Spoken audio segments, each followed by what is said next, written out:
Credo, você tá à vontade, hein? Tem gente debaixo desse chapéu? Tem.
Tá na praia, parece? Olha o chapéu dela.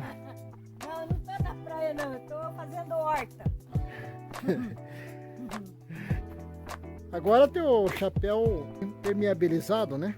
É, pra mim usar no sol e na chuva. Ah, agora não estraga e não molha a cabeça.